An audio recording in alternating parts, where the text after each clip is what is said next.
Bismillahirrahmanirrahim. Assalamualaikum warahmatullahi wabarakatuh. Innal hamdalillah nahmaduhu wa nasta'inuhu wa nastaghfiruh wa na'udzu billahi min syururi anfusina wa min sayyiati a'malina.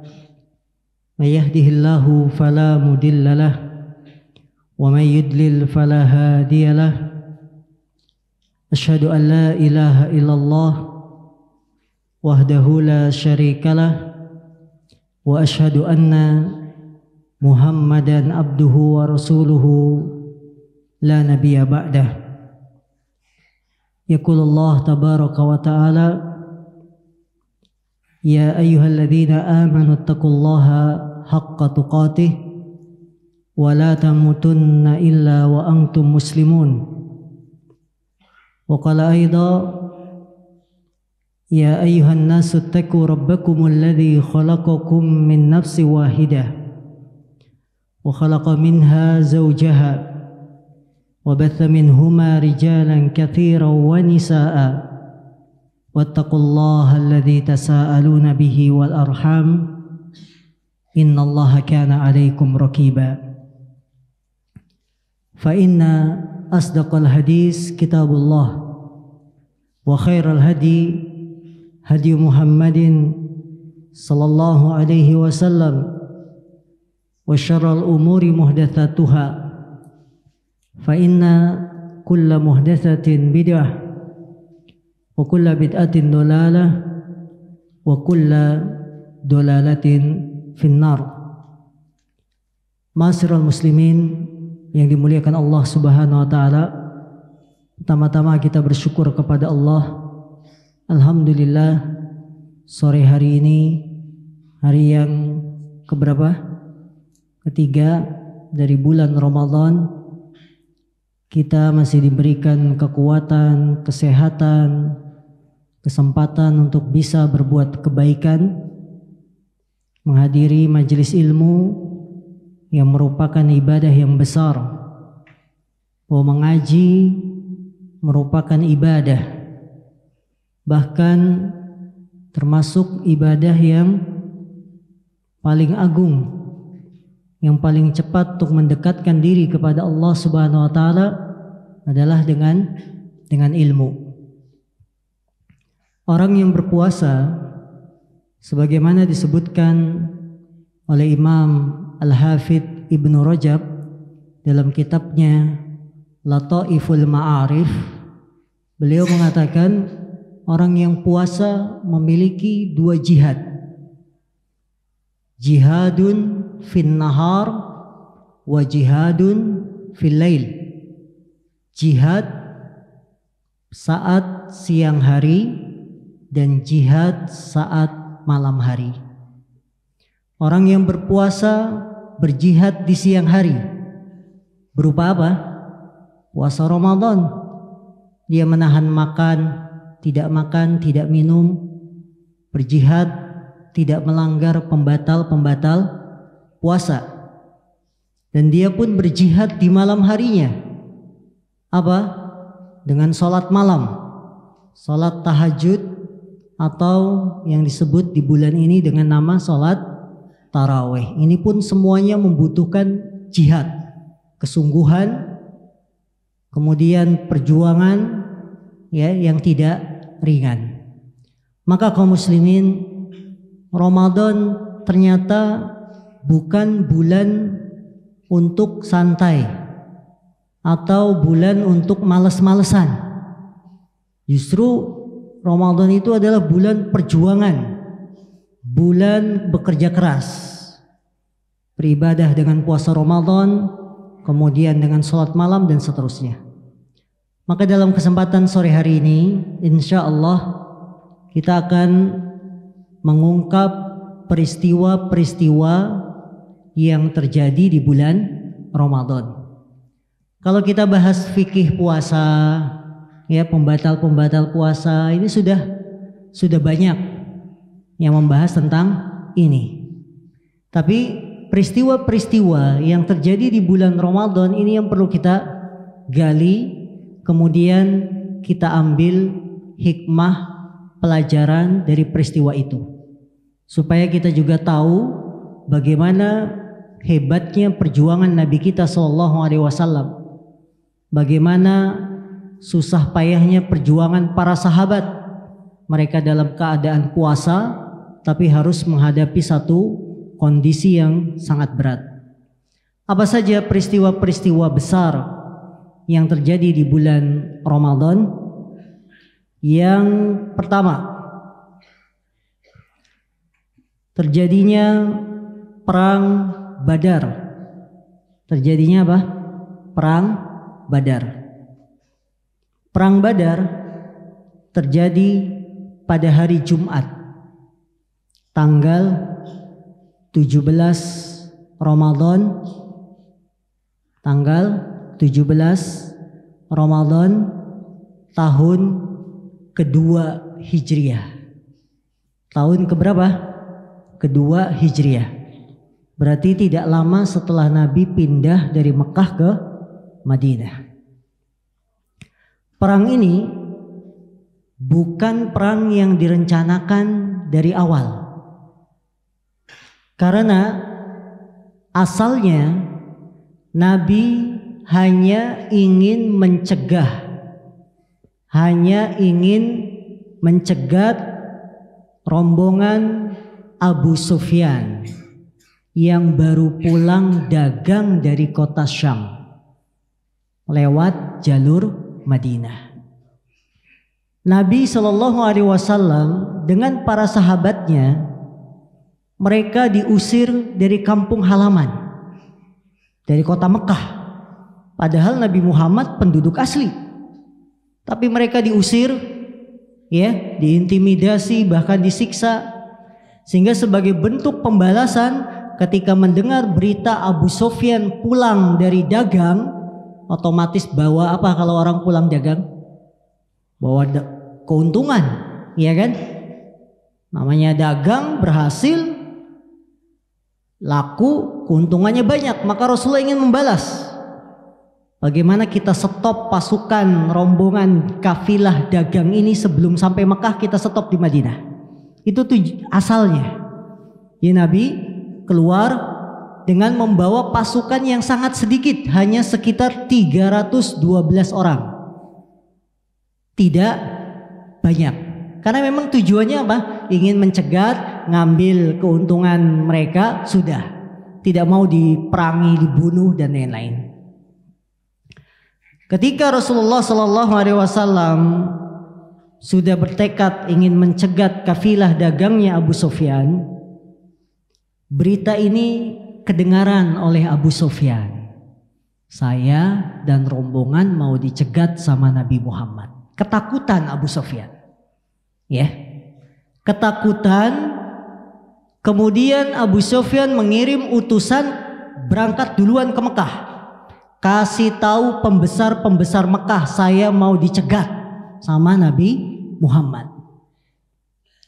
Maka dalam hal ini Abu Jahal, dia adalah siapa? Abu Jahal, tokoh Quraisy yang sangat-sangat benci kepada Nabi Muhammad SAW. Mendengar temannya Abu Sufyan mau dicegat, maka Abu Jahal mengumpulkan pasukan yang besar. Diundang pemuda-pemuda terbaik dari berbagai desa untuk berkumpul, kita perang lawan Muhammad. Seperti itu, ya. Jadi Abu Sufyan minta bantuan kepada penduduk Mekah. Pada perjalanannya, ketika pasukan ini sudah siap di Mekah, ternyata Abu Sufyan berhasil lolos dari cegatan Nabi Muhammad. Berhasil lolos dari cegatan Nabi Muhammad. Kenapa lolos? Karena Abu Sufyan tidak melewati jalan yang biasa dilewati. Mekah Madinah, ya mungkin kalau kita di sini jalurnya jalur biasa mana kalau ke Jawa Tengah? Pantura gitu. Kalau sekarang Cipali, jalan tikusnya mana? Bisa sampai Jawa Tengah. Nah, Abu Sufyan dia tidak lewat jalan biasa, tapi memilih jalan yang lain sehingga tidak jadi dicegat oleh Nabi Muhammad SAW. Berhasil lolos, ya, berhasil lolos dari cegatan Rasulullah SAW. Ketika lolos, maka Abu Sufyan ngirim utusan kembali, wahai Abu Jahal, pulang, jangan lanjutin perjalanan pasukan besar. Abu Jahal membawa pasukan 4 kali lipat dari pasukan Nabi Muhammad. Kalau 300 kali 4 berapa? 1.200 pasukan besar. Dan ini pasukan yang bukan main-main, pemuda-pemuda terbaik yang mereka pandai berperang. Abu Sufyan mengutus utusan, Abu Jahal jangan dilanjutin, saya sudah selamat. Saya sudah selamat. Ini asal muasal cerita tentang terjadinya perang Badar. Ya, ketika Abu Sufyan sudah selamat, Abu Jahal dengan kesombongannya dia tidak mau kembali ke Mekah. Kami sudah kadung, kalau bahasa kita. Kadung itu apa? Terlanjur. Udah terlanjur. Udahlah sekalian kita hadapi Muhammad. Kita hadapi apa? Nabi Muhammad SAW. Tolong jamaah maju ke depan. Teman-teman kita banyak yang baru datang.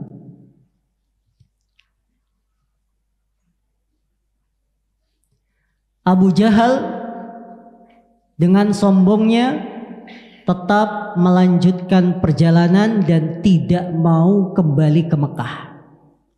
Nabi Muhammad SAW tentunya dengan segala keterbatasan, karena tujuan awalnya ingin mencegat, tapi ternyata sekarang di hadapannya ada 1.200 pasukan. Tentunya persiapannya beda. Mau balik ke Madinah, sudah di tengah jalan. Di tengah jalan kita hanya bawa 300 orang, senjata apa adanya, ya. Akhirnya Nabi Muhammad pun harus menghadapi permasalahan ini. Gimana ini kita ngadepin Abu Jahal dengan pasukan yang begitu banyak? Ini di luar prediksi, di luar keinginan awal Nabi Muhammad yang niatnya hanya ingin mencegah kafilahnya siapa? Abu Sufyan. Maka akhirnya Nabi Muhammad bermusyawarah. Ini ikhwan, bahwa bukan sebuah aib apabila seorang pemimpin mengajak musyawarah, diskusi sahabatnya, teman-temannya. Tidak ada masalah, karena ini kondisi yang sangat genting. Umat Islam baru pindah ke Madinah, kondisi keimanan belum kuat. Mereka diusir, ya, mereka disiksa, baru pindah diajak perang, belum kuat. Jumlahnya juga baru sedikit, sehingga butuh apa? Keputusan yang tepat. Apakah kita maju atau tidak untuk menghadapi pasukan Abu Jahal? Dengan musyawarah, akhirnya para sahabat pun memberikan pendapat masing-masing, dan semakin kokohlah, semakin kuat tekad Rasulullah SAW. Karena para sahabatnya mendukung. Wahai Rasulullah, majulah, ya. Allah akan bersamamu. Artinya apa? Allah akan menolong kita. Ditentukanlah hari yang dinantikan, yaitu bertempat di Badar. Badar itu sebuah tempat antara Mekah dan Madinah. Dan di Badar ini ada lembah air, ya, untuk mengambil air. Ketika sampai, maka yang sampai lebih dulu adalah pasukan kaum muslimin. Ini tanda-tanda kemenangan yang Allah sudah tampakkan. Kaum muslimin terlebih dahulu yang sampai ke tempat itu, sehingga mereka bisa apa? Berbekal dengan minuman. Mereka bisa minum, mereka puas, mereka simpan, ya. Malam itu betul-betul malam yang, karena besoknya perang, malam Jumat, malam yang menyejukkan bagi kaum muslimin. Mereka dalam keadaan kenyang, tidur nyenyak, ya, tidur nyenyak, tidak ada satupun halangan, sehingga besok betul-betul mereka fit untuk berperang. Sementara pasukannya Abu Jahal, malam itu mereka pesta. Malam itu apa? Mereka pesta pora dengan rasa ketakutan. Mereka takut. Ini kelebihan yang diberikan Allah kepada kaum muslimin. bahwa rasa takut itu sudah dihinggapi oleh musuh sebelum betul-betul berjumpa pasukan satu sama lain. Yang ini tidak terulang dalam sejarah. Bahwa Rasulullah SAW beliau mengatakan, nusirtu bira'bi masirata syahrin. Aku ditolong ya oleh Allah Subhanahu wa taala dengan perasaan takut yang menghinggapi musuh 1 bulan perjalanan. Abu Jahal malam itu dalam keadaan walaupun kelihatannya pesta tapi hatinya gundah gulana. Tahu gundah gulana? Gundah gulana itu kalau bahasa sekarang galau ya. Bujang-bujang yang belum nikah, itu gundah gulana namanya, galau. Mereka kelihatannya pesta ya, bakar kambing guling dan lain-lain, tapi perasaannya takut, tidak tenang sehingga tidak bisa tidur. Ini salah satu sebab kekalahan orang-orang kafir. Mereka tidak bisa merasakan kenyamanan pada malam Jumat saat besoknya akan berperang. Sementara kaum muslimin tenang. Mereka tenang, kenyang, bahkan dalam satu riwayat turun hujan yang membuat mereka semakin nyenyak tidurnya. Tibalah peperangan pada hari Jumat tanggal 17 Ramadan. Jadi kalau sekarang ada peringatan nuzulul Quran tanggal 17, ini sebenarnya perlu dikritisi. Karena tidak ada turunnya Quran itu tanggal 17 Ramadan. Lawang Quran itu turunnya malam Lailatul Qadar. Malam Lailatul Qadar 10 hari terakhir bulan Ramadan. 10 hari terakhir mulai tanggal berapa? 21, 22, ya kan? 23. Carilah kata Rasulullah, taharau Lailatul Qadar fil ashril awakhir min Ramadan. Carilah Lailatul Qadar pada 10 malam terakhir bulan Ramadan. Ya tidak tepat kalau nuzul Quran 17. Itu dari sisi tanggal, belum dari sisi tinjauan secara syar'inya lagi. Ya. 17 Ramadan tahun kedua Hijriah. Tibalah peperangan yang disebut dengan Perang Badar, yang disebut juga dengan nama Yaumul Furqan. Hari pembeda antara yang hak dengan yang batil. Hari pertempuran pembeda antara tauhid dengan syirik. Penyembah berhala Abu Jahal dan lain-lain dengan tauhid yang menyembah Allah. Siapa? Nabi Muhammad SAW. Maka disebut dengan Yaumul Furqan, hari pembeda. Pada hari ini berhadapan dua pasukan yang bertolak belakang. Satu sisi Abu Jahal dan lain-lain pasukan yang kafir, tidak beriman kepada Allah, tidak mengikuti Nabi Muhammad SAW. Di satu sisi pasukan Rasulullah SAW yang mereka beriman kepada Allah, mereka sujud, mereka bertauhid kepada Allah Subhanahu Wa Taala. Dua pasukan antara yang hak, yang benar dengan yang batil berhadapan. Dari sisi bilangan jumlah pasukan, jelas pasukan Nabi Muhammad kalah. Kalau dihitung secara jumlah 300 lawan 1200. Maka dari itu sebelum pertempuran dimulai, Nabi Muhammad berada di kemah, tenda gitu ya bahasa kita, khaimah, tenda. Beliau berdoa istighosah, mendekatkan diri kepada Allah, minta pertolongan sambil mengangkat tangannya tinggi-tinggi ya. Sampai diceritakan kelihatan apanya? Ketiaknya yang putih. Berarti Nabi Muhammad cukur bulu ketiak. Antum makanya kalau ini cukur bulu ketiak. Gak mungkin perawi akan mengatakan kelihatan ketiaknya yang putih kalau gak dicukur. Berarti Nabi Muhammad apa? Mencukur bulu ketiak. Nah, itu sunnah ya. Rasul mengangkat tangannya tinggi-tinggi. Perbedaan antara istighosah dengan doa biasa. Istighosah itu dalam kondisi yang sangat genting, sangat bahaya. Beliau angkat tangannya tinggi-tinggi. Kalau doa biasa, doa hajat, kebutuhan, maka angkat tangannya hanya sejajar pundak. Seperti ini. Yaitu begini, dirapatkan. Itu doa biasa, kebutuhan kita. Tapi ketika kebutuhannya sangat genting, Rasul ngangkat tangannya tinggi-tinggi. Apa yang Rasul katakan?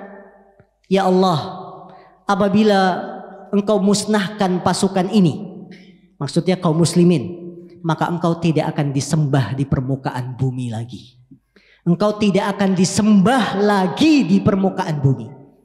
Karena kaum muslimin baru 300. Kalau mati semua, 300 mati semua, kalah. Kira-kira nama Islam masih ada nggak? Nabi Muhammad meninggal, para sahabat Abu Bakar, Umar meninggal. Siapa yang akan melanjutkan Islam? Nggak ada.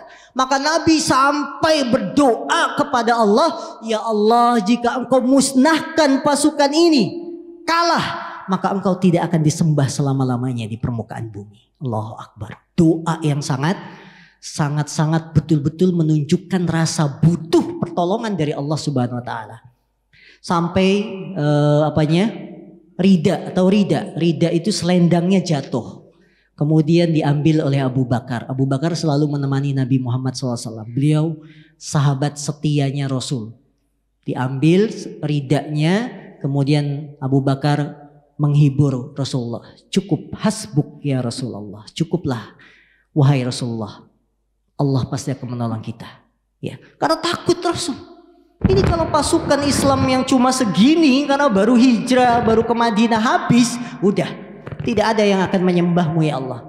Maka Abu Bakar sebagai sahabat setia menghiburnya, dan Rasul pun menyelesaikan yang disebut istighosah. Ini yang disebut istighosah, yaitu memohon kepada Allah dalam kondisi yang sangat genting. Maka kalau zaman sekarang ada penyalahgunaan kalimat istighosah. Mau UN istighosah. Ya. Kemarin UN kan rame kan bulan April. Satu sekolahan istighosah dulu. Doa sama-sama, ya. Pensil 2B-nya dikumpulin. Pensil 2B dikumpulin, didoain bersama-sama supaya lulus. Padahal sekarang peraturannya nggak boleh, nggak ada yang nggak lulus. Ya. Peraturan Diknas gitu kan. Paling ada perbaikan, pasti lulus. Nah, ini penyalahgunaan kalimat istighosah. Itu bukan kondisi yang sangat genting. Kondisi yang sangat genting boleh kita istighosah. Tapi dalam kondisi-kondisi yang kurang tepat, istighosah, mau lawan sepak bola, istighosah dulu, final, ya, Piala AFC, ya, betul kan? Ah, ini gak ada istighosah semacam ini. Akhirnya apa? Kalah. Akhirnya kalah. Karena salah. Caranya salah, bukan istighosah ini. Maka kaum muslimin, kalau kita mengikuti apa yang diajarkan oleh Rasul, maka kita akan bahagia. Dilanjutkan, setelah Rasul berdoa, kemudian dihibur oleh Abu Bakar As-Siddiq, mulailah peperangan dengan didahului yang disebut Al-Mubarozah. Apa Mubarozah? Tanding 1 lawan 1. Ya. Bukan keroyokan, bawa bom lempar tengah-tengah, bukan. Jantan 1 lawan 1 sini, ya. Yang maju siapa? 3 orang dari kalangan kaum muslimin. Yang pertama Hamzah, yang kedua Ali bin Abi Thalib, yang ketiga siapa? Ubaidah bin Jarrah. Hamzah dengan mudah mengalahkan musuhnya. Begitu juga Ali bin Abi Thalib. Tapi Ubaidah imbang.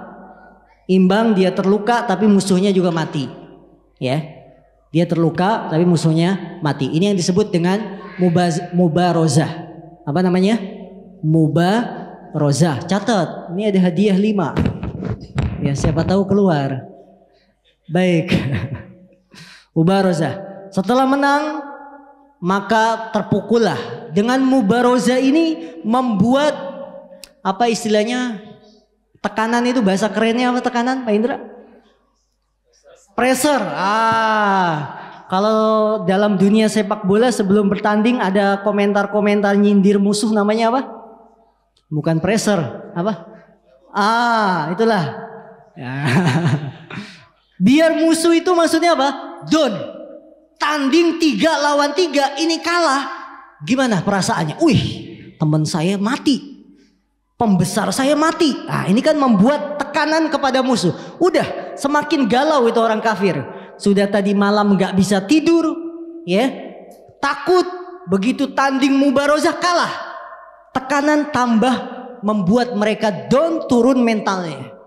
Ketika sudah betul-betul berhadapan, perang dimulai, Allah menurunkan pertolongan berupa malaikat dari langit menolong kaum muslimin.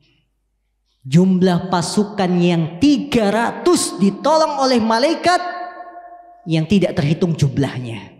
Menolong apa? Kaum muslimin. Sehingga dalam satu riwayat tiba-tiba orang kafir ada yang penggal kepalanya, putus. Tidak ketahuan siapa yang menggal. Ternyata itu adalah tentara Allah Subhanahu wa taala. Ini, maka kaum muslimin dalam berperang bukan hanya kita mengandalkan kuwatun madiyah. Apa kuwatun madiyah? Kekuatan yang kelihatan, senjata, pasukan, bukan itu. Tapi ada kekuatan yang di sana harus kita pegang. Apa? Tawakal kita kepada Allah Subhanahu wa taala. Pertolongan Allah yang tidak bisa diprediksi oleh musuh. Maka dengan hebatnya perang Badar dimenangkan oleh kaum muslimin. Sampai Abu Jahal, tokoh Quraisy yang sangat benci kepada Nabi Muhammad SAW, mati terhina oleh 2 bocah anak kecil. Betul? Ketika 2 bocah anak kecil ini datang, ya, kemudian minta ditunjukkan mana Abu Jahal. Maka itu Abu Jahal, tunjukin. Akhirnya 2 orang ini, masih bocah, masih kecil, masih muda, berebut untuk membunuh Abu Jahal. Ketika itu pula maka Abu Jahal roboh dengan 2 tusukan 2 pemuda yang gagah berani ini. Terhina Abu Jahal. Ya. Kemudian Rasulullah SAW ketika sudah menang, Abu Jahal dilihat meninggal, maka apa kata Rasulullah? Hadza Fir'aun hadhil ummah. Ini adalah Fir'aunnya umat ini sekarang. Kalau dulu ada Fir'aun zamannya Nabi siapa? Nabi Musa. Fir'aunnya umat ini sekarang Abu Jahal. Karena saking bencinya, dan Allah musnahkan dia di perang Badar. Ya. Ini kisah singkat dari perang Badar yang terjadi di tahun kedua Hijriah. Pelajaran yang bisa kita petik dari hadis yang mulia ini, yang pertama, bolehnya membalas kejahatan dengan kejahatan yang semisalnya. Orang-orang Quraisy, mereka berbuat jahat kepada Nabi Muhammad SAW. Mereka mengusir Nabi Muhammad. Mereka menintimidasi, bahkan menjelek-jelekan, sampai kaum muslimin tidak bisa menegakkan agamanya di kota mereka lahir, yaitu kota Mekah. Karena kejahatan itu, maka Nabi Muhammad pun membalas kejahatannya. Ini dibolehkan apabila seorang berbuat kesalahan, kita balas kesalahan, tidak ada masalah selama tidak berlebihan. Apabila kesalahan itu dibalas dengan yang serupa, tidak ada masalah. Apalagi dalam masalah perang. Yang kedua, pelajaran yang bisa kita petik dari hadis yang mulia ini, puasa tidak menghalangi untuk berjihad. 17 Ramadan perang berat, maka tidak menghalangi untuk berjuang di jalan Allah Subhanahu wa taala.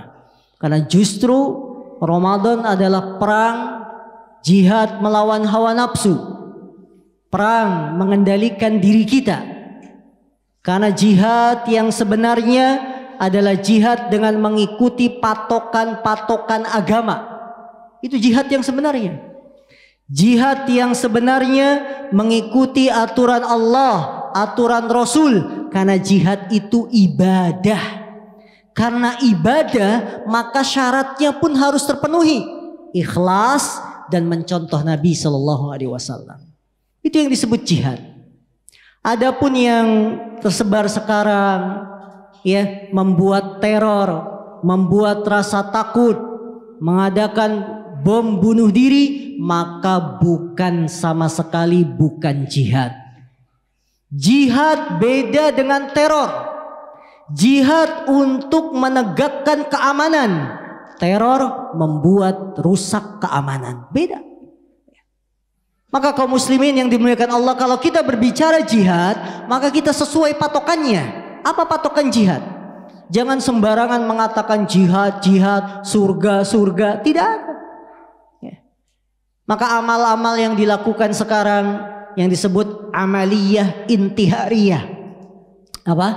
Amaliyah intihariyah, aksi bunuh diri, atau amaliyah istishhadiyah, aksi mati syahid. Ini bukan amal-amal Islam. Islam berlepas diri dari seperti ini. Jihad itu harus mengikuti aturan. Dan ini penjelasannya dalam kitab-kitab yang membahas tentang masalah jihad. Di antara syarat-syarat jihad, ya, bersama para pemimpin. Para sahabat perang bersama Rasulullah, mereka tidak sendiri-sendiri. Tidak melakukan yang disebut dengan aksi bom bunuh diri dan lain-lain. Maka kaum muslimin, jangan kita termakan dengan doktrin-doktrin, ya, dari kelompok-kelompok yang menyimpang ini. Mereka bukan mewakili Islam. Mereka tidak mewakili Islam, tapi mereka adalah orang-orang yang menghancurkan Islam. Mereka adalah orang-orang yang menghancurkan Islam. Rasulullah berlepas diri. Tidak pernah ada ceritanya para sahabat memakai, ya, sesuatu yang bisa melukai lawan, melemparkan diri, tidak ada. Ini yang disebut dengan terorisme, bukan jihad. Karena itu kaum muslimin yang dimuliakan Allah, kalau kita berbicara jihad, maka harus sesuai dengan patokannya, sesuai dengan aturannya, bukan dengan hawa nafsu. Karena beda antara jihad dengan hawa nafsu. Kalau hawa nafsu hanya mengikuti akal pikiran kita sendiri. Yang ketiga, pelajaran yang bisa kita petik dari hadis yang mulia ini, anjuran untuk istighosah ketika kondisi sangat genting. Anjuran untuk istighosah ketika kondisi sangat genting. Kemudian yang keempat, pelajaran yang bisa kita petik dari hadis ini, barang siapa yang menolong agama Allah, maka Allah akan menolongnya. Ini kebenaran dari firman Allah Subhanahu wa taala, in tansurullaha yansurkum wa yuthabbit aqdamakum. Apabila kalian menolong agama Allah, maka Allah akan menolong kalian. Ini prinsip yang harus kita pegang. Kalau kita membela agama Allah, maka Allah pun akan membela kita, akan menolong kita. Maka jangan harap ketika kita tidak membela agama Allah, pertolongan itu akan datang. Tidak. Harus ada perjuangan untuk membela agama Allah, tapi dengan cara-cara yang benar, bukan dengan cara-cara sesuai akal pikiran sendiri. Saudara-saudara kita yang melakukan aksi-aksi bom bunuh diri itu karena jahilnya, karena mereka tidak memiliki ilmu yang pas. Mereka rata-rata para pemuda yang hanya didoktrin dengan pemikiran-pemikiran pengkafiran dan lain-lain seperti itu. Dan ini sudah diperingatkan oleh Rasulullah SAW. Jadi benih-benih orang memberontak kepada pemimpin sudah ada di zaman Nabi. Benih-benihnya sudah ada. Ketika peristiwa pembagian ghanimah perang Hunain, ya, Rasulullah membagi dengan pembagian menurut seorang Dzul Khuwaisirah, pembagian yang tidak adil. Jadi Rasulullah membagi harta perang dinilai oleh seorang yang bernama Dzul Khuwaisirah, pembagiannya tidak adil.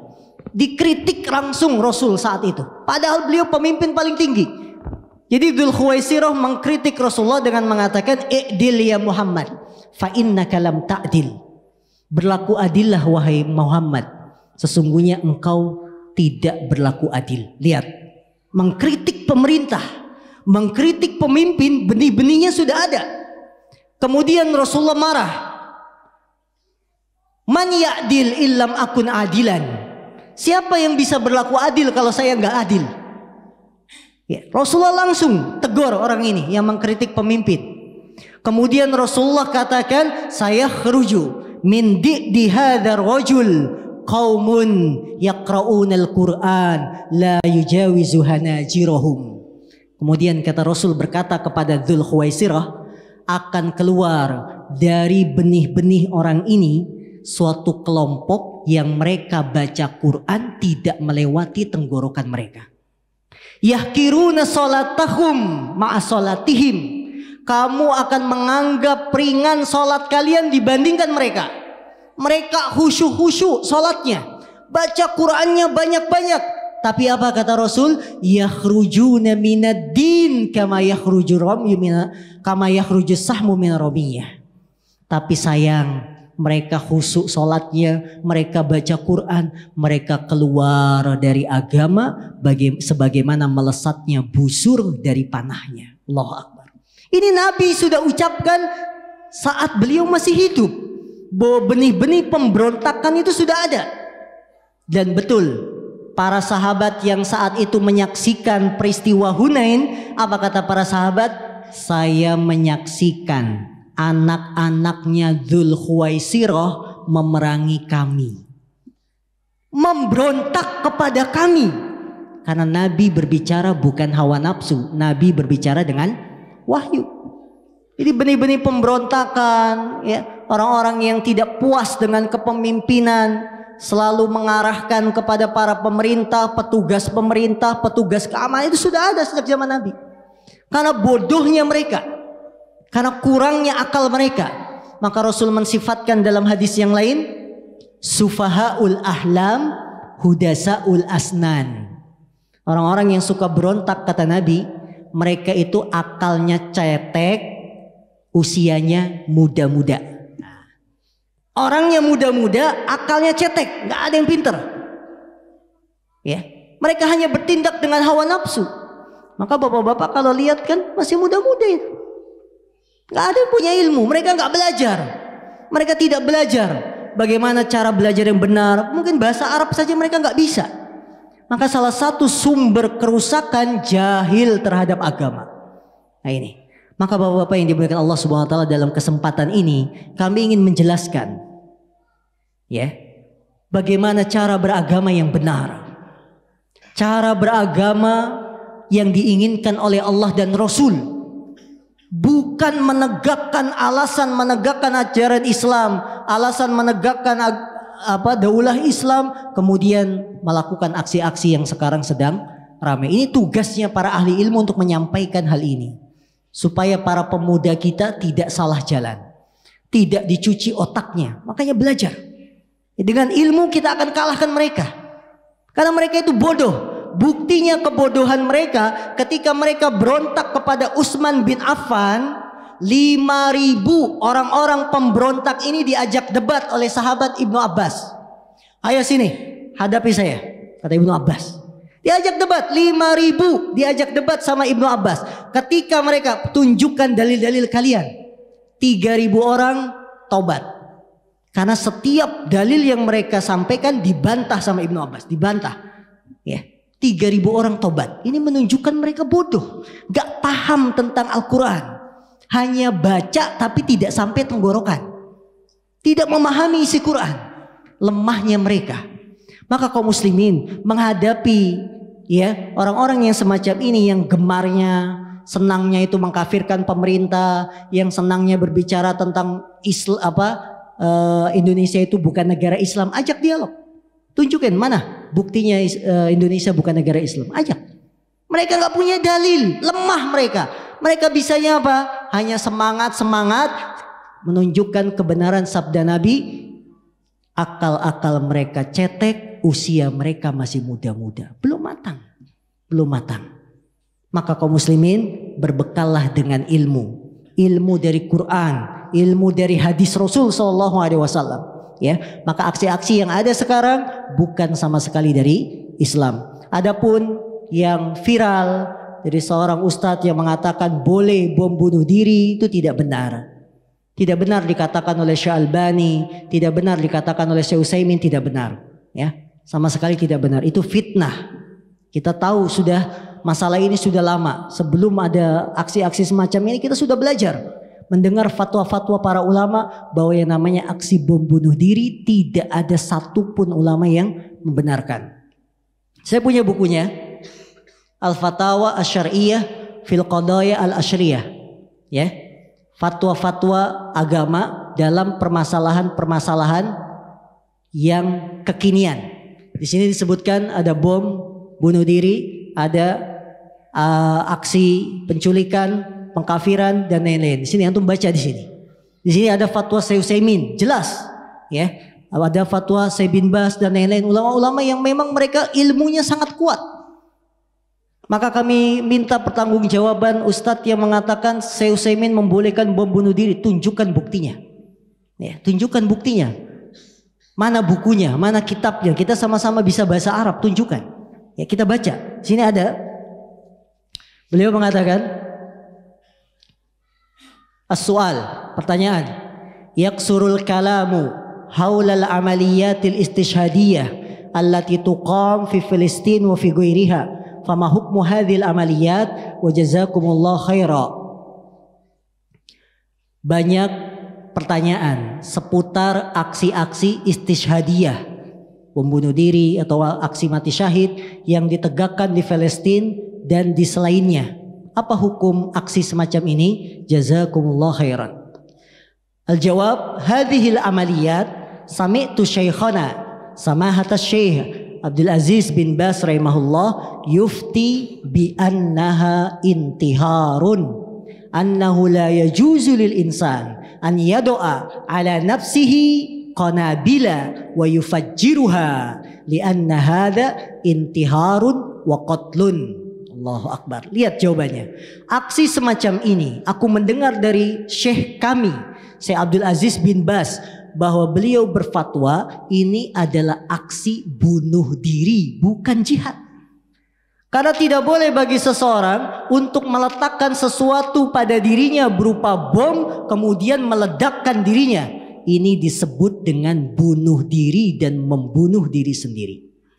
Allahu Akbar. Ya. Ini jawaban yang sangat jelas. Kemudian dalam lembaran yang lain,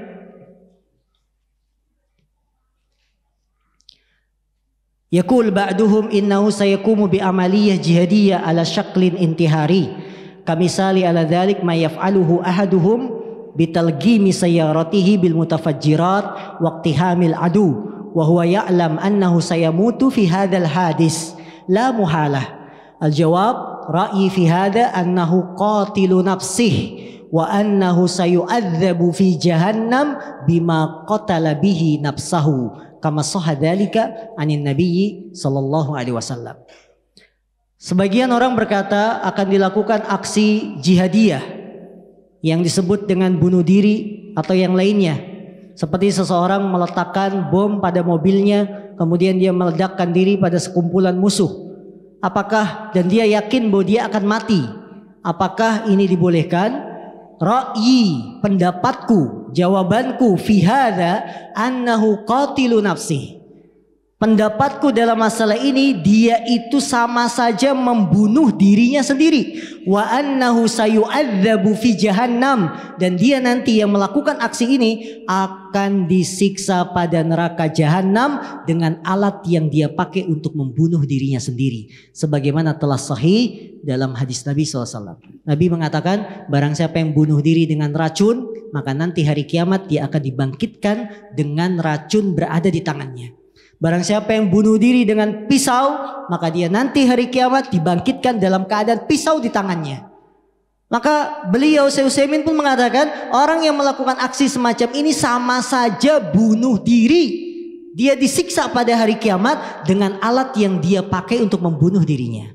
Maka kaum muslimin, jangan kita tertipu dengan pemahaman-pemahaman yang menyesatkan para pemuda, mengkafirkan pemerintah, mengkafirkan polisi dan lain-lain. Ini adalah pemikiran yang sangat-sangat berbahaya. Jangan kita tertipu dengan aliran-aliran semacam ini. Kejadian yang kedua, peristiwa di bulan Ramadan, karena waktu terbatas. Peristiwa berikutnya kita sebutkan yang besar-besar saja.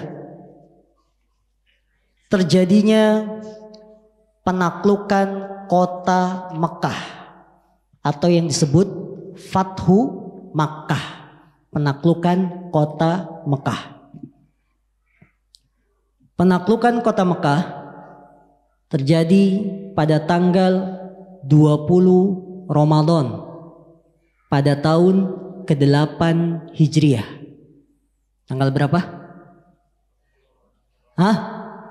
20 Ramadan tahun 8 Hijriah.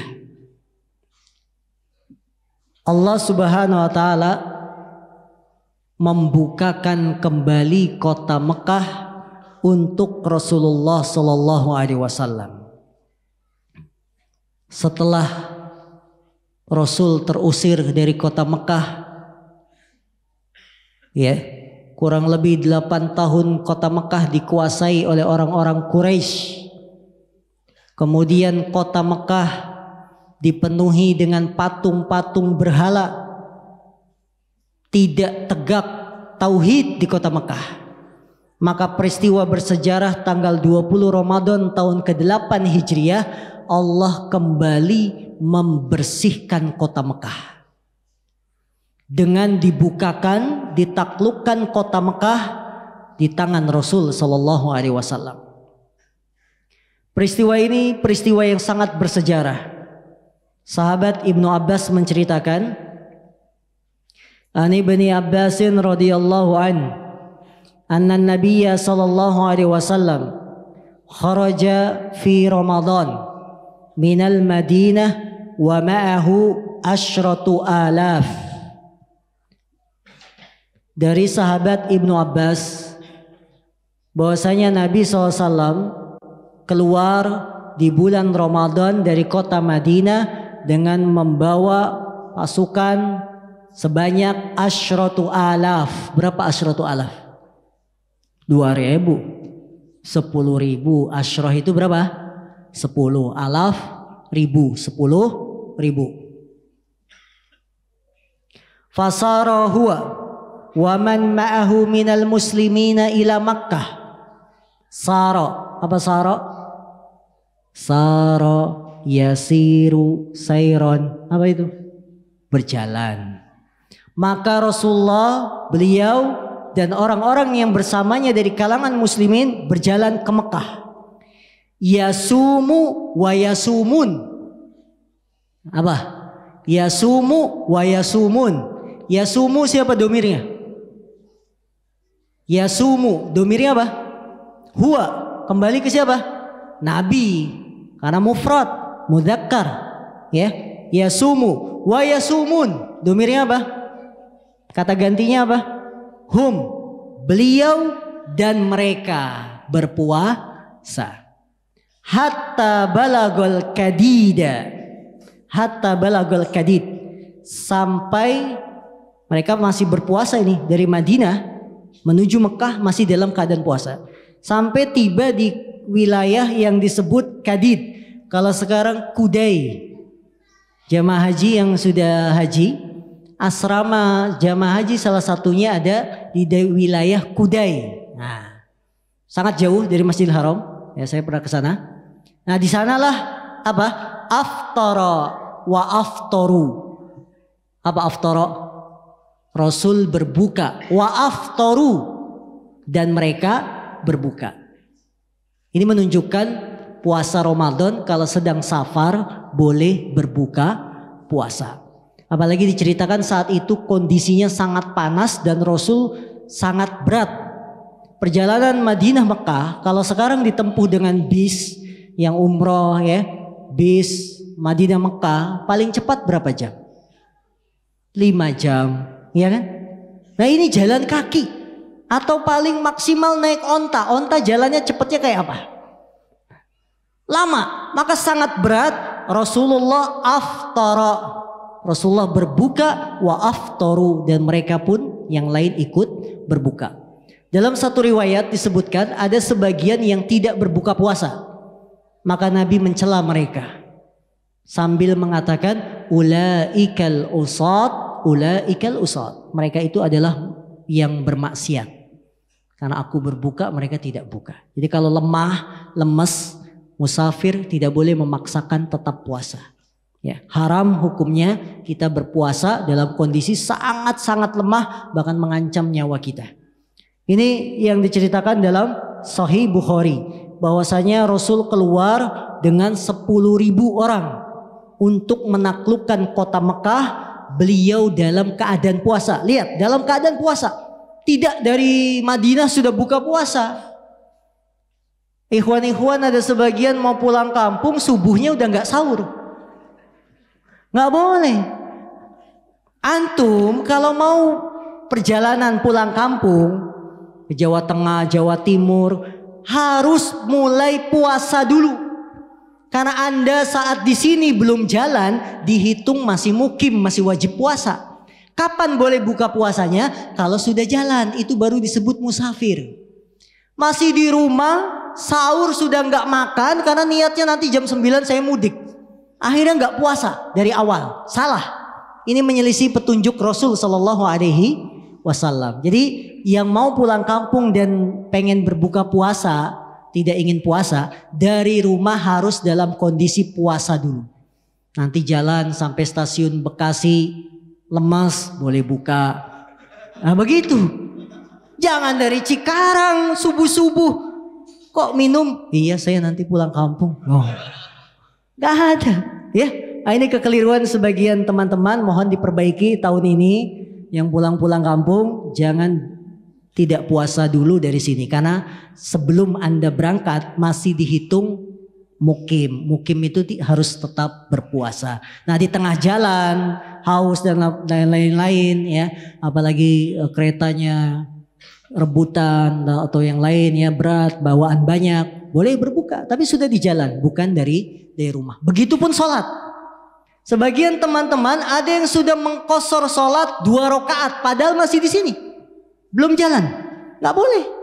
Betul, Anda mau pulang kampung tapi nanti sholat yang 4 diringkas itu kalau sudah jalan.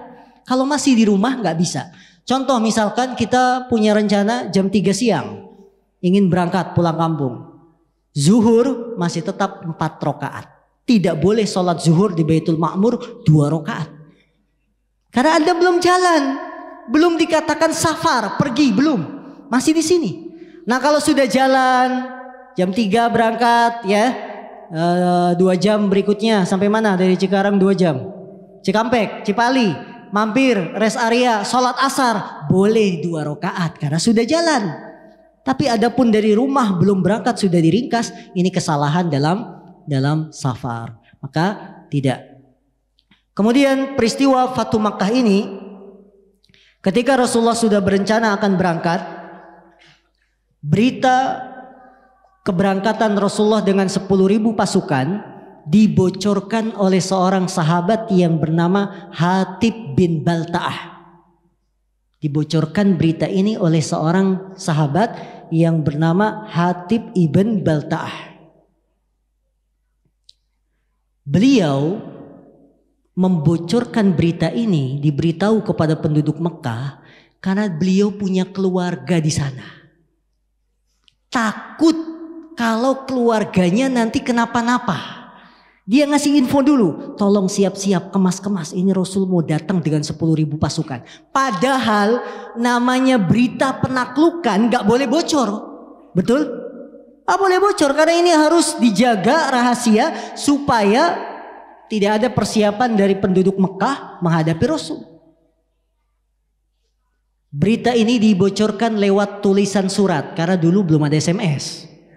Ya, tulis surat, digulung, dititipkan kepada seorang wanita. Titipkan seorang wanita disuruh untuk pergi ke Mekah. Surat ini diselipin di kondeknya. Jadi konde bukan zaman sekarang doang. Sudah ada zaman dulu, diselipin. Hatib bin Balta'ah, Nabi Muhammad, beliau seorang Rasul, dapat wahyu dari Allah. Berita kamu bocor. Dikasih tahu yang membocorkan Hatib bin Balta'ah. Hatib bin Balta'ah, beliau termasuk yang ikut perang Badar. Beliau termasuk yang ikut perang Badar. Dipanggillah Hatib. Wahai Hatib, apa yang kamu lakukan? Kenapa kamu membocorkan berita ini? Kita mau menaklukkan kota Mekah. Ya. Kemudian Hatib menjelaskan, Wahai Rasulullah, kalau yang lain semua keluarganya sudah di Madinah, pada dibawa waktu hijrah di sini, saya masih ada di sana keluarga. Tidak ada seorang pun yang bisa menjaga keluarga saya di sana dari kenapa-napa. Karena ini kan namanya apa istilahnya? Apa kalau bahasa kita apa namanya kalau penaklukan bahasanya? Ya seperti itu. Saya khawatir dengan keamanan keluarga saya. Umar bin Khattab berdiri. Ya Rasulullah, da'hu adrib unuqah. Umar, ya, wahai Rasulullah, da'hu, biarkan dia. Saya penggal kepalanya. Umar, ya, siapa yang berani sama Umar? Wahai Rasulullah, biarkan, ini urusan saya penggal kepalanya. Apa kata Rasulullah? Jangan wahai Umar, karena dia ikut perang Badar. Dia ikut perang Badar. Waqad ghafarallahu lakum, dan sungguh Allah telah mengampuni dosa-dosa orang yang ikut perang Badar. If'alu ma syi'tum waqad ghafarallahu lakum. Kerjakan apa yang kamu inginkan dan Allah mengampuni dosa-dosa kalian. Kemudian supaya berita ini tidak sampai ke Mekah, Rasul mengutus Ali bin Abi Thalib dan Zubair bin Awam. Ali berangkat sana. Suratnya dibawa oleh seorang wanita. Ciri-cirinya kayak begini. Nah, kejar sama Ali. Asik ya, jadi ya kalau kita dengarkan sirah Rasul, kamu berangkat sana, berangkat. Cukup ya, kejar kan? Kejar, dapat. Interogasi sama Ali. Sini, keluarkan suratnya. Gak ada, saya nggak bawa surat apa. Keluarkan suratnya, nggak ada. Nah, namanya perempuan kan? Diancam sama Ali. Keluarkan suratnya atau kamu saya telanjangin. Nah, takut nggak perempuan digituin? Ya, takut. Akhirnya dikeluarkan, diselipkan dari kalau bahasa kita sekarang kondenya, dikeluarkan surat itu. Karena dia takut juga ditelanjangi di depan laki-laki kan, bawa pasukan Ali. Dengan diambilnya surat ini, berita ini tidak jadi sampai ke Mekah. Tidak bocor sampai ke Mekah karena Allah telah memberikan wahyu kepada Rasulullah SAW bahwa suratnya dibawa oleh seorang wanita. Datanglah Rasulullah SAW berangkat dengan membawa 10.000 pasukan, kemudian tiba di kota Mekah sambil mengatakan waja'al haqqu wa zahaqal batil. Telah datang kebenaran dan telah musnah kebatilan. Maka Rasulullah SAW ketika masuk kota Mekah, beliau memberikan ultimatum. Barang siapa yang masuk ke rumah Abu Sufyan, dia aman. Karena Abu Sufyan ini tokoh Quraisy yang masih ada. Abu Jahal sudah mati. Dan Abu Sufyan itu orang yang suka, istilahnya apa ya, nafsu jabatan. Kalau dihormati dia senang. Maka Rasul bilang apa? Yang berlindung di rumah Abu Sufyan selamat. Tujuannya apa? Supaya Abu Sufyan juga masuk Islam. Ini salah satu trik dari Rasul SAW untuk menarik para pembesar. Kalau orang itu suka jabatan, kasih. Dengan mengatakan yang masuk ke rumah Abu Sufyan aman, ini Abu Sufyan merasa terangkat. Apa maksudnya? Dia merasa di atas angin, dimuliakan oleh Rasul. Karena dia suka, dia itu senang. Karena ada tipe manusia itu senang untuk ditampilkan, diagung-agungkan. Nah, itu ada tipe-tipe manusia seperti itu. Nah, kalau kita ingin narik ke hatinya, kasih dia apa yang dia suka. Kemudian ajak untuk masuk Islam. Ya. Nah ini. Nah, Abu Sufyan termasuk cinta jabatan, maka dikasih penghormatan seperti itu supaya Abu Sufyan masuk Islam. Yang betul, pada akhirnya Abu Sufyan masuk Islam. Maka wara'aitan nasa yadkhuluna fi dinillahi afwaja. Engkau melihat manusia pada hari itu masuk ke dalam agama Allah berbondong-bondong. Patung-patung di depan Ka'bah dihancurkan. Patung yang begitu banyak dihancurkan. Ya, barang siapa yang masuk Masjidil Haram dia aman, yang masuk ke rumahnya Abu Sufyan dia aman, dihancurkan patung-patung. Waja'al haqqu wa zahaqal batil. Telah datang kebenaran dan telah musnah kebatilan. Dengan peristiwa Fathu Makkah ini, kota Mekah kembali di pangkuan Rasul sallallahu alaihi wasallam. Kota yang menjadi suci kembali setelah sebelumnya bercampur kesyirikan, ya, bercampur penyembahan kepada selain Allah. Sampai sejak Fathu Mekah sampai hari ini satu-satunya kota yang terbebas dari syirik, penyembahan selain Allah. Tidak ada patung, kota Mekah, kota Madinah yang selalu Allah jaga keduanya. Maka bapak-bapak yang umroh, yang haji, lihat kota Mekah, tunjukin ada patung nggak? Nggak ada. Sejak Fathu Mekah patung dimusnahkan. Maka kita terheran-heran kalau ada di sebuah wilayah marah gara-gara patungnya dihancurkan. Gara-gara masang patung tidak boleh. Patung itu tanda kesyirikan yang tidak boleh kita pertahankan. Ini adat-adat jahiliyah. Rasulullah yang memusnahkan. Rasul langsung yang menghancurkan patung-patung di depan Ka'bah. Ya. Maka Rasulullah pernah berpesan kepada sahabat Ali bin Abi Thalib. Apa kata Rasulullah kepada sahabat Ali bin Abi Thalib? Wala tada' timthalan illa sawaitah. Jangan kau biarkan patung, ornamen patung, kecuali engkau ratakan, hancurkan. Maka patung itu nggak ada patung manusia, patung binatang, nggak boleh. Ya, nggak boleh. Umat Nabi Nuh, mereka dikirim banjir besar gara-garanya apa? Patung. Generasi awal cuma menggambar tokoh-tokoh yang dianggap soleh. Generasi awal meninggal, muncul generasi kedua yang tidak tahu sejarah. Ini kayaknya kalau foto kurang. Gimana kalau kita buat patung? Nah, dibikin patung. Generasi kedua meninggal, patungnya udah jadi, belum disembah. Muncul generasi ketiga, cucu-cucunya. Bapak meninggal, anak meninggal, cucu nggak tahu sejarah. Oh, ini ada patung, kayaknya bagus kalau kita ibadahi. Akhirnya disembah. Betul? Siapa patung-patung yang terjadi di zaman Nabi Nuh? Yagus, Yauk, siapa lagi? Ya, Suwa. Ini patung-patung yang disembah di zaman Nabi Nuh, sehingga mereka tidak menyambut ajakan dakwah Nabi Nuh yang berdakwah 950 tahun. Akhirnya Allah pun turunkan azab siksa kepada kaum Nabi Nuh. Maka kaum muslimin yang demikian Allah, peristiwa Fathu Makkah ini memberikan pelajaran pada kita. Yang pertama,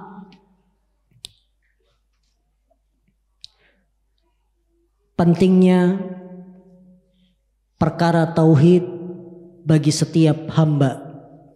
Pentingnya perkara tauhid bagi setiap hamba. Rasulullah sallallahu alaihi wasallam dakwahnya dakwah tauhid. Namun tatkala Rasulullah lemah, tidak mampu, beliau bersabar. Kota Mekah yang Rasul cintai, kota Mekah yang Nabi Ibrahim sudah mendirikan Baitullah, rumah Allah di sana, menjadi rumah tauhid, tapi dikotori dengan kesyirikan. Rasulullah tidak tenang. Tapi karena kekuatan belum ada, Rasul bersabar untuk menegakkan tauhid ini. Rasul tidak tergesa-gesa. Rasul tanamkan kepada manusia tauhid yang benar, sehingga benar-benar ketika sudah tiba waktunya, tauhid itu akan tegak. Ya, ini pentingnya nilai tauhid. Rasul bersabar 8 tahun Mekah dikuasai oleh orang-orang musyrik. Sampai ketika tahun ke-8 barulah tauhid kembali muncul di kota Mekah. Maka kaum muslimin, kita kalau ingin berangan-angan menegakkan negara Islam, tegakkan dulu negara Islam pada diri kita masing-masing. Tegakkan negara Islam pada diri kita. Salat 5 waktu dijaga, puasa Ramadan, anak istri suruh pakai jilbab, itu. Jangan langsung tidak punya kekuatan, bom sana bom sini, hasilnya mana? Gak ada. Ajarkan manusia tauhid, ajarkan manusia agama yang benar. Tegakkan Islam pada diri kita dulu. Insya Allah cita-cita ini pun akan tegak dengan sendirinya. Karena yang namanya kekuasaan itu bukan hanya usaha manusia, tapi juga pemberian anugerah dari Allah. Betul? Apa ayatnya? Ada yang hafal? Tu'til mulka man tasha wa tanzi'ul mulka mimman tasha. Allah memberikan kekuasaan kepada orang yang Dia kehendaki, dan Allah cabut kekuasaan itu juga dari orang yang Allah kehendaki. Jadi Allah yang akan memberikan. Bukan sebagaimana saudara-saudara kita tidak sabar Manusia belum diajarkan agama yang benar, sudah bikin aksi, ya, membuat keamanan tidak nyaman dan lain-lain. Ini salah. Contoh dakwahnya Rasul, beliau dakwah pelan-pelan, manusia sampai paham, oh ya tauhid, nggak boleh syirik, nggak boleh nyembah patung, sampai paham. Seperti itu, maka Allah pun akan beri pertolongan pada kita. Bukan hanya kerjaannya mengkafirkan pemerintah togut, petugas keamanan togut, ya Allah, miskin. Ya, maka saudara-saudaraku yang masih punya pemikiran-pemikiran pemerintah kita kafir, tobat sekarang. Tobat sekarang. Yang masih memandang petugas keamanan kafir, tobat sekarang. Ya, nggak ada. Tidak boleh sembarangan kita mengkafirkan orang. Barang siapa, kata Rasulullah, barang siapa, Nabi bersabda, barang siapa man qala li akhihi kafir faqad ba'a li ahadihima. Barang siapa yang mengatakan kepada saudaranya kafir, maka akan kembali pada salah satu keduanya. Jadi kalau kita salah mengatakan, itu kembali pada diri kita. Bahaya. Jangan sembarangan mengatakan kafir, nggak ada. Rasulullah tidak pernah dakwah seperti itu. Ya, ini pemikiran-pemikiran yang menyimpang karena jauhnya mereka dari ulama, jauhnya mereka dari duduk baca kitab. Kalaupun baca kitab dengan pemahaman mereka sendiri, tidak kembali kepada ulama-ulama yang robbaniyin.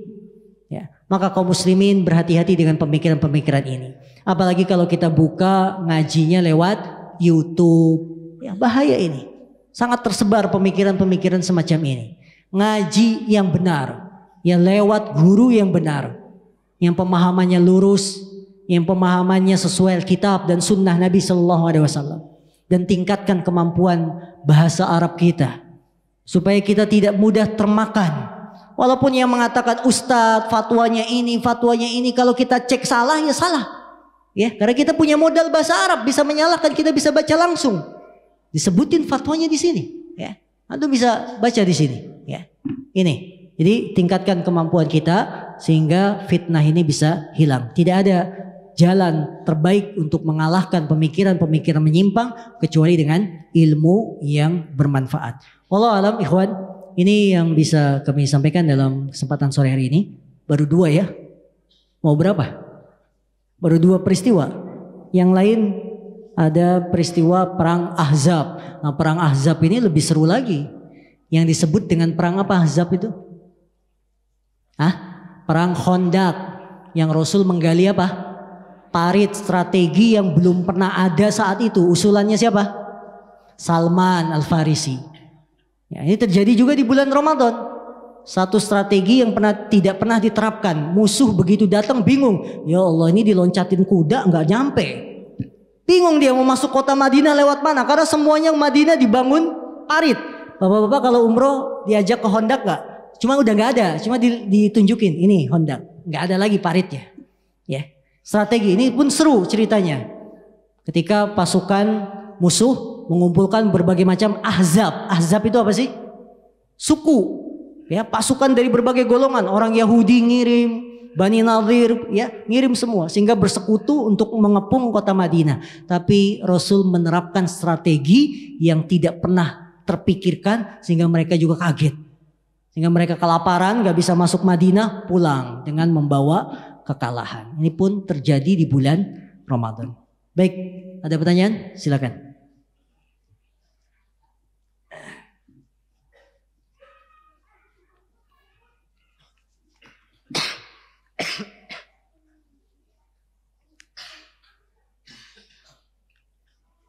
Dari pertanyaan para pemirsa di seluruh Indonesia, pertama dari Lombok. Ustadz, sehari sebelum puasa saya dizolimi orang, kami sudah saling memaafkan. Tapi selesai minta maaf dia ngomong lagi sama saya yang membuat saya sakit hati sekali. Saya maafkan dia tapi untuk berbicara dan ketemu dia saya belum mampu. Bagaimana Islam? Apakah puasa saya diterima? Diterima, sah. Ya, ketika kita disakiti kita sudah maafkan tapi belum mampu untuk ketemu, belum mampu untuk berbicara, boleh. Kalau dalam masalah dunia tidak boleh lebih dari 3 hari. Tapi untuk masalah agama yang memang prinsip boleh lebih dari 3 hari. Untuk masalah dunia tidak boleh lebih 3 hari. Rasulullah mengatakan dalam hadis, beliau bersabda, la yahjur muslimul muslima fauqa salas. Janganlah seorang muslim meninggalkan saudaranya lebih dari 3 hari. Yaltaqiyani yu'ridu hadza wa yu'ridu hadza. Ketika keduanya berjumpa, yang satu melengos ke sana, yang satu melengos ke sini. Wa khairuhuma alladzi yabda'u bisalam. Dan yang terbaik dari keduanya yang musuhan ini adalah yang pertama kali mulai ngucapin salam. Dari saudara Soleh di Palopo. Palopo mana? Sulawesi ya. Ustaz, apakah membatalkan puasa apabila kita chatting dengan lawan jenis? Ini musibah. Ya. Chatting dengan lawan jenis. Kalau chattingannya sampai buka-bukaan, sampai mengeluarkan air mani, batal puasanya. Betul?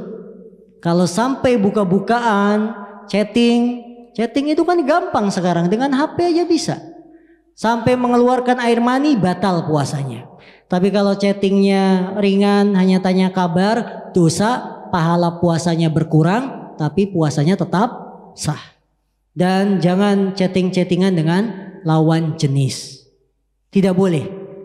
Tidak boleh ikhwannya, ustadznya juga nggak boleh.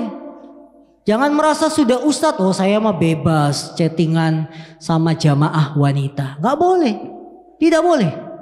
Ya ustadznya nggak boleh. Antum juga nggak boleh dengan lawan jenis. Tinggalkan. Kalau mau poligami, datangi langsung orang tuanya. Minta izin bawa istri pertama. Ya, seperti itu. Jangan chattingan, menghubungi dulu, ingat teman lama. Jangan. Ini bulan Ramadan, maka tinggalkan chattingan dengan lawan jenis. Nah, dari saudara Gunawan di Indramayu, ada satu masjid sholat tarawehnya 23 rakaat hanya 7 menit. Kemarin di berita 10 menit. Ini lebih parah. Sah tidak sholat taraweh tersebut? Sholat punya rukun, punya kewajiban. Kalau rukun-rukun ini ditinggalkan, maka sholatnya tidak sah. Termasuk rukun sholat tumakninah. Apa tumakninah? Tumakninah itu posisi tulang menempati posisinya. Jadi kalau ruku pas. Dapat 1 kali bacaan doa ruku. Subhana rabbiyal azim wa bihamdi. Dapat.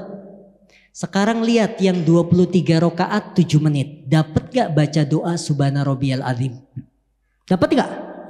Subhana rabbiyal a'la. Dapat gak? Baru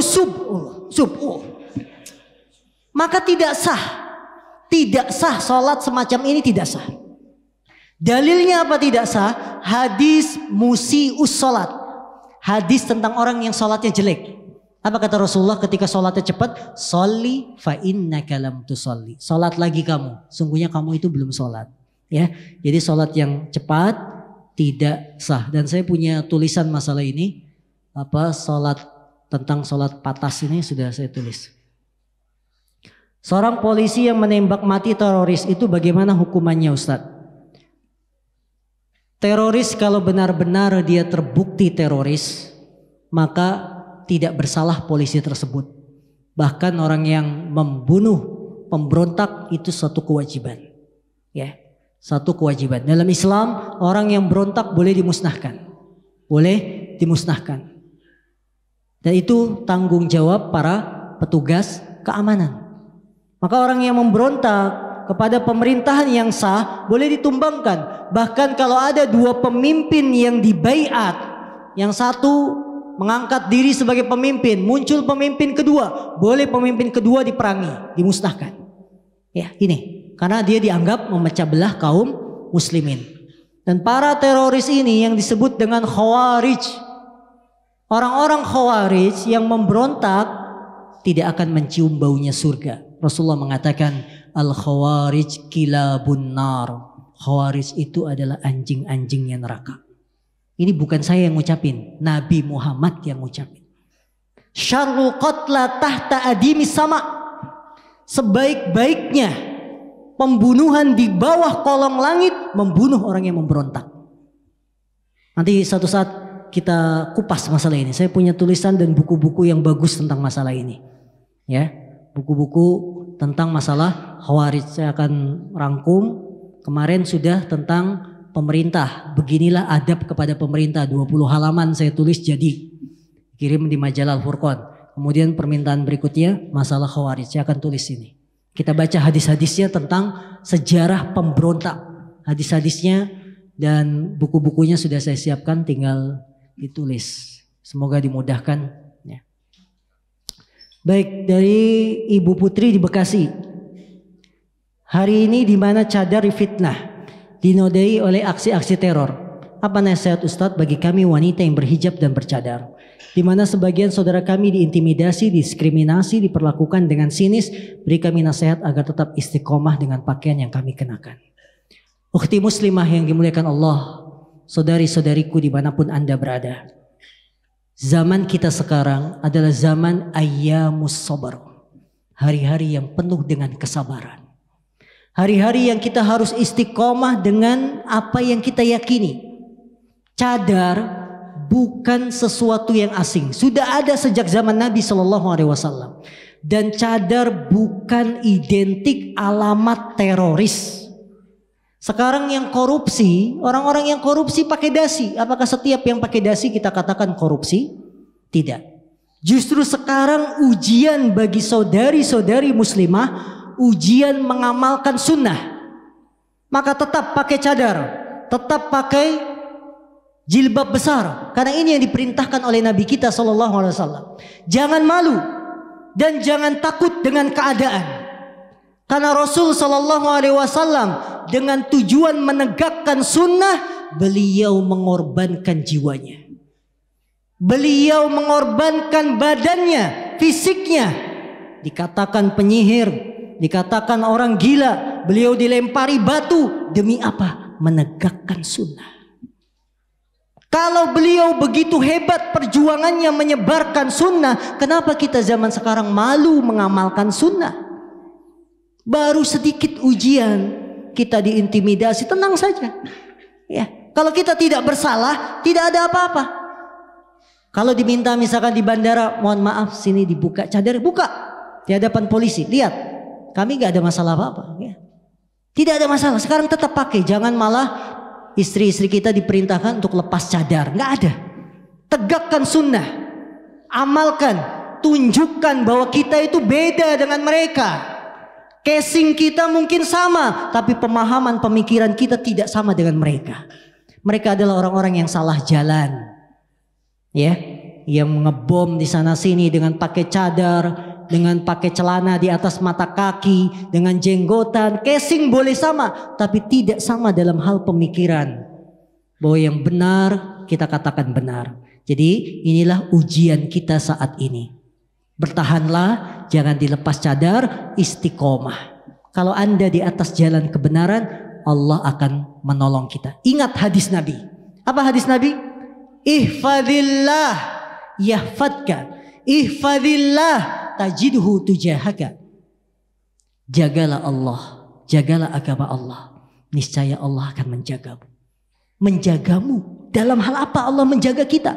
Menjaga fisik kita, menjaga keluarga kita, istri kita, anak kita, harta benda kita, kehormatan kita dijaga. Karena kita menjaga agama Allah, kita menegakkan sunnah, maka Allah pun akan menjaga kita.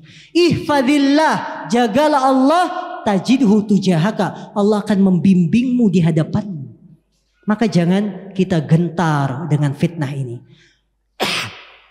Apalagi cadar itu kan ibadah. Ibadah di saat zaman fitnah, ibadah di saat zaman fitnah pahalanya besar. Apa kata Nabi? Al ibadatu fil haraj kahijratin ilayya. Beribadah ketika masa haraj. Apa haraj? Fitnah. Beribadah ketika di masa fitnah seperti hijrah kepadaku. Jadi ketika kita berat menjalankan ibadah saat fitnah, pakai cadar, pakai jilbab, seperti kita hijrah kepada Rasul SAW. Ini pahala yang besar. Maka kaum muslimin jangan gentar menghadapi fitnah ini, terus berpegang dengan agama, pemahaman yang benar, insya Allah Allah akan menolong kita.